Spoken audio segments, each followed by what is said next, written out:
கிறிஸ்துவுக்குள் பிரியமானவர்களே, ஆண்டவராகிய இயேசு கிறிஸ்துவின் இனிய நாமத்தினாலே உங்கள் அனைவருக்கும் அன்பின் வாழ்த்துக்கள். இன்றும் உங்களோடு கூட உபாகமம் 11வது அதிகாரம் 11வது வசனத்திலே வானத்து தயவு என்கிற தலைப்பிலே ஆண்டவருடைய வார்த்தையை பகிர்ந்து கொள்ள பிரயாசப்படுகிறேன். நீங்கள் சுதந்திரிக்கப் போகிற தேசமோ மலைகளும் பள்ளத்தாக்குகளும் உள்ள தேசம், அது வானத்தின் மழை தண்ணீரை குடிக்கும் தேசம். எவ்வளவு அற்புதமான ஒரு வார்த்தை! வானத்து மழையை குடிக்கும் தேசம். பாருங்கள், இதுதான் எஃபர்ட்லெஸ் பிளெஸ்ஸிங், வேதனையற்ற ஆசீர்வாதம் என்பது. மழை என்பது ஆசீர்வாதம். புதிய உடன்படிக்கையின் கீழ் வாழும் கானான் வாழ்வு. காலால் நிலத்திற்கு நீர் பாய்ச்சுவது மனித முயற்சியில் ஆசீர்வதிக்கப்படும் வாழ்வு. வானத்து மழை என்பது தேவ தயவில் ஆசீர்வதிக்கப்படும் வாழ்வு.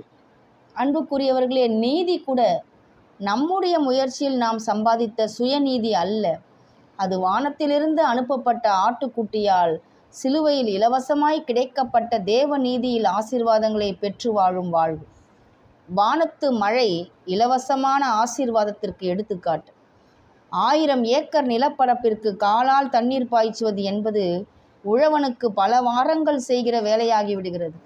ஆனால் இரவில் பெய்யும் வானத்து மழையோ ஒரே நாளில் அந்த 1000 ஏக்கர் நிலப்பரப்பையும் ஒரே இரவில் குளிர்விக்கக்கூடியது. இதுதான் தேவதயவு.